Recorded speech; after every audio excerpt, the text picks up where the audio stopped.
Let's get to this. The NBA is Thursday. We're going to have like a Lakers scrimmage on TV, aren't we? Is that right? Am I looking at that calendar correctly? Yes, Thursday. Meaningless basketball returns to your TV dial, which is a good thing. I mean, meaningless in the most loving and adoring way. Right? Better meaningless basketball than no basketball. But you're going to have, like, if you don't like NBA regular season, you're really not going to like, NBA fake postseason. I mean, a fake preseason. Because that is essentially what it amounts to. But we will have 8 sort of regular season games. And I would guess it's fair to say that whatever awards you have, you probably have to give out those awards for what happened previous to quarantine. Is that fair? Because look, these 8 games, they're not going to play guys all out. They're going to use them. The reason those other teams were invited, I think at least partially, was to get some of the stars like a Zion, like a Damian Lillard, like you get them on national TV. I think that's good for the league. But the real reason they're there is they want to have some exhibition games. You can't just go from not playing for 4 months to a couple of scrimmages and then, hey, now we're playing the playoffs. You got to ramp it up a little bit. You can't go 0 to 100. But if the awards are decided already, Frank Vogel believes that the MVP should be given to LeBron James. In that weekend, LeBron took the toughest assignment in both games. He guarded Kawhi in the Clippers game and did a great job with him there. He guarded Giannis in the Bucks game when AD was in foul trouble, did a great job in both of those situations. Think that weekend was probably a great indicator of or a measuring stick. Nobody impacts winning more than LeBron James. I do believe that he should win the MVP this year. What's interesting about that, this is, okay, because I like congruent arguments. If Frank Vogel wants to say nobody affects winning like LeBron James, okay, that'd be fair. Then last year he was awful. Don't tell me last year he was great and the team was bad, because he came back off of injury and they lost to some of the worst teams in the league. The Memphis Grizzlies, the Phoenix Suns, the Dallas Mavericks, teams that were trying to be bad, trying to tank, trying to lose, they lost to.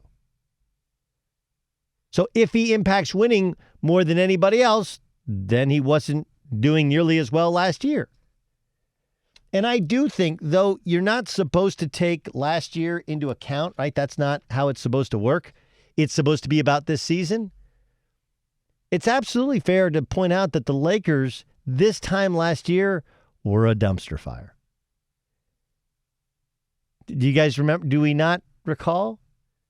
Magic Johnson resigned before the final game of the season, so they didn't have exit interviews.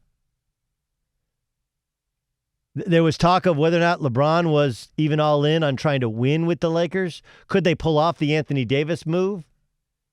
Nobody wanted to trade with Rob Pelinka. Oh, he has to hire Ty Lue. Remember that? You got to hire Ty Lue. That's the only guy that can coach LeBron James. Not only did they not hire Ty Lue, and did they hire Jason Kidd, but Jason Kidd was an assistant. No, that won't work. He'll be out for Frank Vogel's job. That'll happen by midseason. Midseason came and went. What happened? I actually agree. Now, look, the NBA's MVP wasn't really that big a thing for a long time.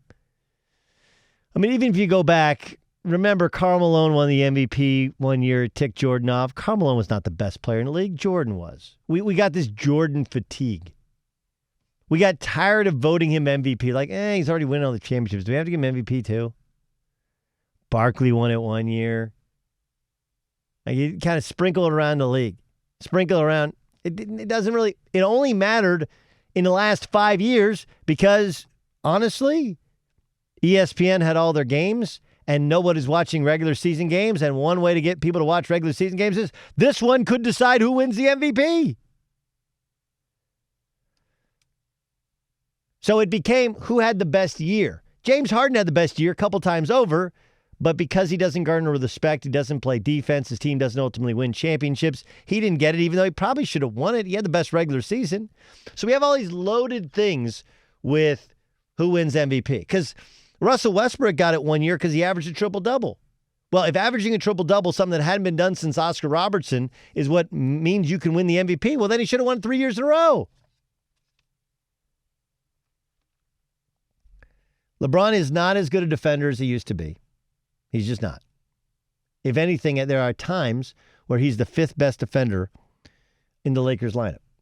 But he leads. He's not the best offensive player in the league, night in, night out. Nor should he be. At his age, he doesn't have to be. He lets Anthony Davis carry them at times early and through most of games. And if needed, he goes full LeBron. But if you factor in where they were this time last year, the coaching change, some of the personnel change, and how that team was getting better. Right? Because if you want to do he guarded Giannis and he did a great job when Anthony Davis got in foul trouble, like, okay. But nobody could stop Giannis when they played Milwaukee earlier this year. Did that game not happen? Granted, it was at the end of a 14-day road trip. But Frank Vogel makes the smart argument. Value is who impacts winning the most. And they became the best team in the West and got better and better and better. And at least a good portion of it, probably not all of it, a good portion of it is LeBron James' leadership. He is not the best player in the NBA, night in, night out anymore.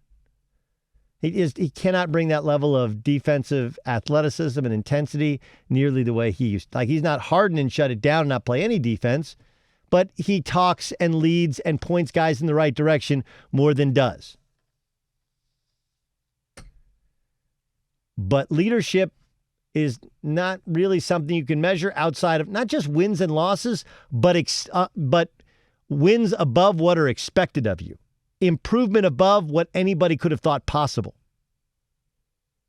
And if you ask yourself honestly, you looked at the Lakers roster. Remember, they were supposed to have Darren Collison. The whole plan was, we're going to get Darren Collison to be our point guard. He retired, and then they wooed him mid-season, and he's like, nah. Kyle Kuzma's been a shell of his former self. He hadn't been great. You know, Rondo is a shell of his former self. He's been injured and up and down. They don't really have a starting caliber point guard. Avery Bradley wasn't great until the last month before he decided he didn't want to play here in quarantine. And Anthony Davis has been propped up and had a great year. A lot of it is because of the leadership and the way in which LeBron has allowed him to flourish. I actually agree with Frank Vogel. I don't think 2 games as a snapshot is why, but they were on an upward trajectory. They were getting better. That speaks to quality coaching and quality leadership on a team. They were cohesive. They were very good defensively. That speaks to leadership on a team. I'm okay with LeBron being the MVP if we go before the pandemic.